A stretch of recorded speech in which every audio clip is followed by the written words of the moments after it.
আজকের পুরো দোকান খোলার ইচ্ছেটাই আমার চলে গেছিলো। পুরো ভিডিওটা দেখো। হ্যালো বন্ধুরা, সবাই কেমন আছো? আমি প্রতাপ বাড়িতে ছোট্ট একটা পাইকারি মোড় ব্যবসা করি, তার পাশাপাশি একটা নতুন দোকান খুলেছি।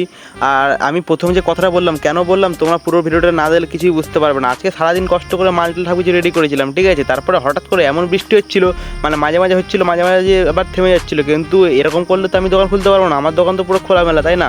তারপরে ভাবছিলাম যা হবে দেখা যাবে, আগে তো দোকানটা নিয়ে যাই, বৃষ্টি হলে হবে, যা হবে দেখা যাবে, ওপরে ভগবান আছে। এই ভেবে দোকান নিয়ে সব কিছু বেরিয়ে পড়েছিলাম। আর দোকানও তাড়াতাড়ি করে গুছিয়ে নিয়েছিলাম, কারণ আজকে আসতে লেট হয়ে গেছিলো আর টুকটাক করে কাস্টমার আসা শুরু হয়ে গেছিলো। আমি তাড়াতাড়ি করে গুছিয়ে সব কিছু রেডি করে ফেলেছি। আর দোকানটা আগে একটু ভালো লাগছে। তারপরে কিছু দাদা দিদিভাই চলে এসেছিলো, এরা এসে খাওয়া দাওয়া শুরু করে দিয়েছে। এনারা মোমো নিয়েছিল, তার পাশাপাশি একটা ড্রামস্টিক নিয়েছিল আর একটা হচ্ছে স্প্রিং রোল নিয়েছিল। এরা এরকম করতে করতে আস্তে আস্তে সব মাল টুকটাক করে বেরিয়ে গেছে। আর এদিকে দেখো আমার দোকান সব কিছু গুছিয়ে রেডি করে নিয়েছি, কেননা এখন চলে যেতে হবে বাড়িতে, অনেক রাত হয়ে গেছে। আর যদি ভিডিওটা ভালো লাগে তোমরা অবশ্যই একটু সাপোর্ট করো। আর তোমার সাথে দেখা হচ্ছে পরের ভিডিওতে।